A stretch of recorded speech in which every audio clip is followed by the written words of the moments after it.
자, 그러면 이런 거 한번 보죠. 만약에 어떤 사람이 딱 1년만 보유하겠다. 딱 1년만. 주식을 1년만 보유한다 그러면 주식을 1년 동안 보유함으로써 얻어지는 현금 흐름은 뭐가 있을까요? 배당금 있겠죠. 배당금. 배당금을 영어로 D라고 합니다. 디비던드 해서 약자로 D. 그 다음에 나중에 1년 후에 주식을 팔 거 아니에요. 팔면 거기서 주식을 매각대금이 나올 거 아니에요. 주식 가격. 요 두 개가 현금 흐름입니다. 현금 흐름. 그래서 자, 1년 동안에 가지고 있을 동안에 받을 배당금하고 나중에 팔았을 때 가격. 요거를 1 플러스 K로 할인해서 더하는 거예요. 그러면 이게 1년 기간 동안, 단일 기간 동안의 주식 가치예요. 단일 기간 보유했을 때 주식 가치, 배당평가 모형이라고 그래요. 왜냐하면 여기다가 분자에다 배당금을 올리거든. 그래서 배당금을 수익으로 봐서 올리면 배당평가 모형이라고 그래요. 자, 그런데 이건 비교적 간단하죠. 근데 만약에 1년만 보유하는 게 아니라 2년 보유한다. 그럼 어떻게 돼요? 배당을 2번 받죠. 2번 받잖아요. 그러니까 배당 2번 받고 1 플러스 K는 1년짜리는 그냥 놔두고 2년짜리는 2승해야죠. 그리고 나서 팔 거니까 다시 2년 후에 팔았을 때 주가를 예측한 다음에 1 플러스 요구 수익률에 제곱을 해야죠. 2년 후에 팔 거니까. 요렇게 해서 이걸 다 더한 거예요. 요게 이 기간 동안, 2번 기간 동안의 배당 모형이에요. 그런데 얘가 2년만이 아니라 계속 보유할 거다. 언제 팔지 모른다. 근데 하여튼 계속 보유할 거다. 그러면 어떻게 해야 돼요? 그러면 N기간, 몇 년 동안 보유하는지는 모르겠어. 근데 N년 동안 보유해요. N년 동안. N년 기간 동안 보유한다고 할 때 배당평가 모형은 보유기간 동안에 받을 수 있는 배당금을 다 예측한 다음에 그걸 전부 다 할인해서 1 플러스 요구수익률 할인해서 다 더해요. 다 더하고 마지막 해에 팔았을 때 나올 수 있는, 팔았을 때 그 받을 수 있는 주식을 예측한 다음에, 주가를 예측한 다음에 이걸 현재 가치로 할인해서 이게 앞에 있는 거하고 다 더하는 거예요. 이렇게 해서 구한다라는 거죠. 기본적으로. 그래서 이게 기본 모형입니다. 이건 산식을 외울 생각하지 말고 이해를 해보세요. 이해를 하고 일반 모형은 따로 있으니까. 자, 그러면 이제 이론적인 얘기를 좀 하죠. 자, 배당평가 일반 모형의 경우에 한번 보죠. 일반적으로 이게 1기도 있고 2기도 있고 그다음에 N기 동안에 보유한다고 하는 것도 다 했어요. 여기서 뽑아낼 수 있는 일반적인 성질, 일반 모형을 한번 보면 미래 주가 예측이 어렵죠. 주식의 가치를 평가할 때 내가 미래 주식을 얼마에 팔지 이거 알 수 없잖아요. 그래서 이 미래 주가 예측이 어려우므로 일반화를 위해서는 예상 주가를 없애야 된다. 이게 결론이에요. 그러니까 주식을 얼마에 팔겠다. 이건 너무 불확실하단 말이죠. 1년 후에 주가가 얼마인지도 모르는데 2년 후, 3년 후, 4년 후, 5년 후 주식 가치를 어떻게 예측하느냐고요. 그거는 그냥 뜬구름 잡는 얘기죠. 그래서 예상 주가를 없애버리자. 그리고 자, 예상 주가 N년 후의 주가는 그 시점 이후에 받을 것으로 예상되는 모든 배당금의 함수로 계산하자. 그러니까 얼마에 팔겠다 이건 예측하지 말고 그 다음에 주식의 가치는 예상되는 모든 미래 배당 흐름의 총현재 가치로 보자. 그 다음에 합병 또는 청산 가능성이 있을 경우에 보다 짧은 기간을 적용하는 것이 바람직하다. 이렇게 하는 거예요. 이게 일반 모형에서의 전제가. 자, 그러면 자, 그 다음에 5번 이익은 있으나 현금 배당이 없는 경우에 자, 이익은 있는데 배당을 안 하는 주식도 많거든요. 그래서 현금 배당이 없는 경우에 현금 배당을 결코 하지 않을 것으로 예상되는 기업의 주식 가치는 제로가 된다는 거예요. 자, 그 다음에 배당평가 모형은 미래 배당과 요구 수익률의 함수다. 그러니까 미래 배당을 얼마나 받고 요구 수익률은 뭐예요? 여기 아래에 있는 분모니까 요구 수익률의 함수고요. 재무이사 결정 시 미래 배당과 요구 수익률에 어떠한 영향을 미치는가 검토를 해야 된다라는 거예요. 그래서 이런 전제 하에서 배당평가 일반 모형으로 공식이 나오는 게 있단 말이에요. 우리 교재에. 그 교재에 있는 공식이 바로 이겁니다. 배당평가 일반 모형. 그러니까 앞에 1기간 보유 모형, 2기간, N기간 뭐 이런 거 했죠. 그래서 이게 배당금을 주식을 가지고 있을 때 얻을 수 있는 미래 수익은 배당금이다. 그 배당금을 분자로 올려서 분자에다 올린 다음에 요구 수익률로 할인하는 모형이 배당평가 모형인데 배당평가 모형의 아주 일반적인 모형이 이런 거다 이거죠. 그러니까 보유기간 동안에 받을 수 있는 모든 배당금을 분자로 올리고 그다음 1 플러스 K의 보유기간이 2년이면 2승, 3년이면 3승, 4년이면 4승, 10년이면 17승 이렇게 한 거를 다 더하는 거예요. 다 더해서 현재 가치를 구한다는 거죠. 이게 산식만 이해하세요. 외우는 거는 제가 나중에 얘기할 테니까.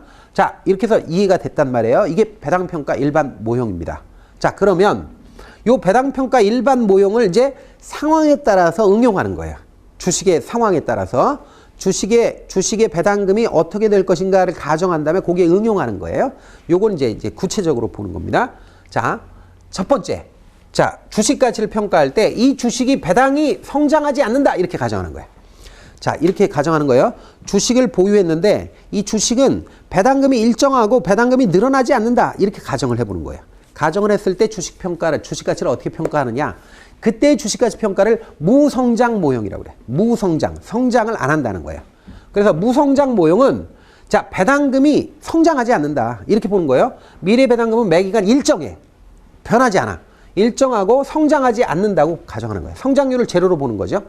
이때의 주가는 아주 간단해요. 배당금이 일정하니까 배당금 정해놓고 그 다음에 요구 수익률로 할인하면 돼요. 그러면 이게 뭐하고 똑같으냐? 이것도 영구연금 현재 가치하고 똑같아요. 또는 영구채권의 가치하고 똑같아요.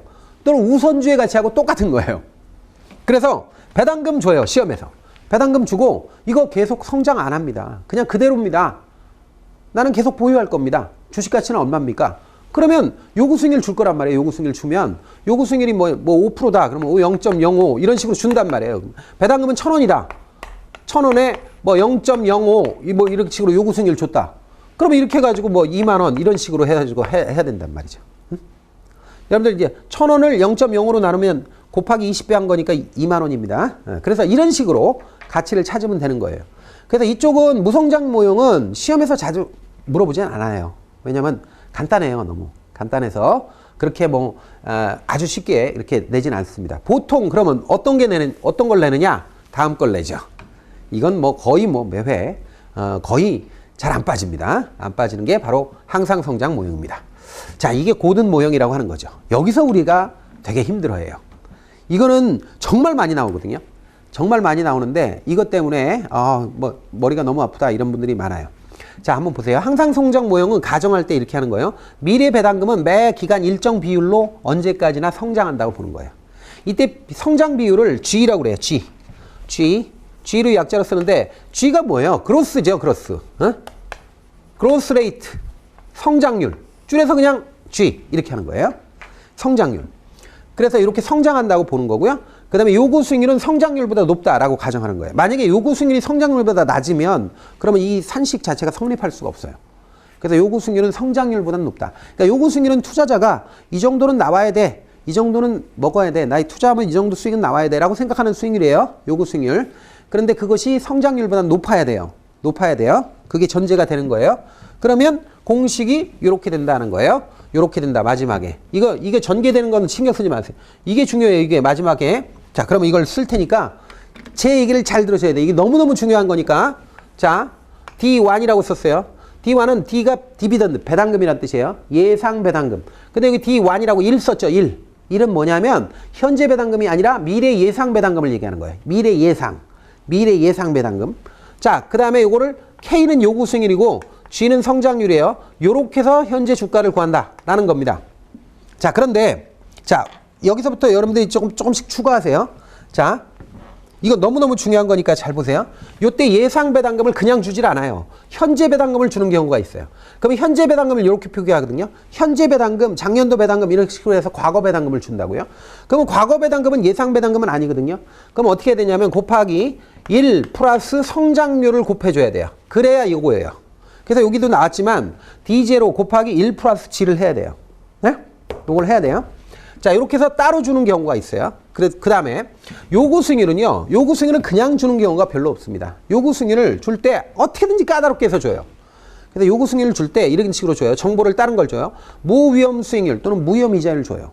그 다음에 플러스 베타 개수를 주는 경우가 있어요. 베타 개수 주면 베타 개수 곱하기 시장 이자율을 주는 경우가 있어요. 시장 이자율이라고 그래요. Rate of Market이에요. 마켓, M이 마켓. 그 다음에 무위험 이자율, 무위험 수익률 이렇게 줘요.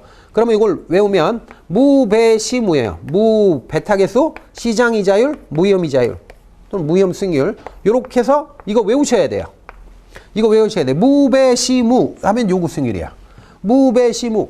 저한테 선생님 너무 어려워요. 이렇게 하지 마세요. 책에서 요구하는 게 그거예요. 우리 교재에서 요구하는 거고 문제 풀 때 요구하는 거고 그 다음에 이거는 분산투자에서 또 나와요. 계속 나와요. 그래서 이거는 우리가 보통 CAPM 모형에서 일반식이에요. SML이라고 해서 증권시장선으로 유도되는 일반식이야. 굉장히 중요한 거예요. 그래서 이렇게 해서 요구 수익률을 이렇게 주는 경우가 있어요. 자, 그런데 놀랍게도 이 성장률도 그냥 안 줘요.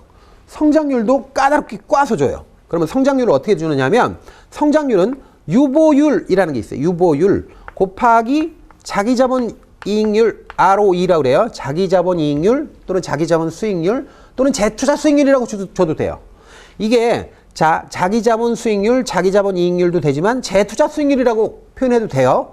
그래서 이렇게 해서 요 앞에 있는 건 유보율이야. 유보율 곱하기 자기자본 이익률 또는 재투자 수익률 줘도 돼요. 이렇게 주는데 유보율을 그냥 안 주는 경우도 있어요. 또. 아, 참 까다롭죠? 유보율을 안 주면 뭘 주느냐면 배당 성향을 줘요. 배당 성향을 주면 배당 성향을 주면 1에서 배당 성향을 빼서 유보율을 구해야 돼요. 유보율은 1에서 배당 성향을 뺀 게 유보율이에요. 왜냐하면 우리가 이제 단기순이익 생기면 단기순이익을 배당하거나 아니면 유보하거나 둘 중에 하나거든요. 그럼 배당을 60% 하면 유보율은 40%가 돼요. 배당을 30% 하면 유보율은 70% 돼요. 배당 20% 하면 유보율은 80% 돼요. 배당을 80% 하면 유보율은 20%예요. 그러니까 두 개 합쳐가지고 100%예요. 그렇기 때문에 이렇게 배당 성향을 주는 경우가 있어요. 그러면 유보율을 거꾸로 찾아줘야 돼요. 1에서 배당 성향을 빼서. 자, 그래서 요렇게 복잡하게 준단 말이에요. 그래서 이게 어쩔 수가 없어요. 이게 시험에 엄청 많이 언급됩니다. 그래서 여러분들이 이렇게 해서 빨리 답을 찾아야 돼요. 이게 산식은 이걸로 하나로 단순하게 나온 것 같지만 사실은 이거 하나하나 정보를 그냥 주는 게 아니라 다른 정보를 줘서 추정하게끔 만든단 말이에요. 그래서 굉장히 복잡하다. 이렇게 알아놓으시면 돼요. 그래서 이 산식은 반드시 외워야 된다 하는 거고, 여러분들이 문제를 풀면서 체득하면 돼요. 어렵지 않아요. 너무 어렵다고 생각하지 마세요. 물론 뭐 제가 쉽다는 건 아닙니다. 쉽다는 건 아닌데 계속 어렵다고만 하면 그러면 결국엔 못한다는 얘기잖아요. 그러니까 이게 문제를 통해서 유형을 대응하면 풀 수 있습니다.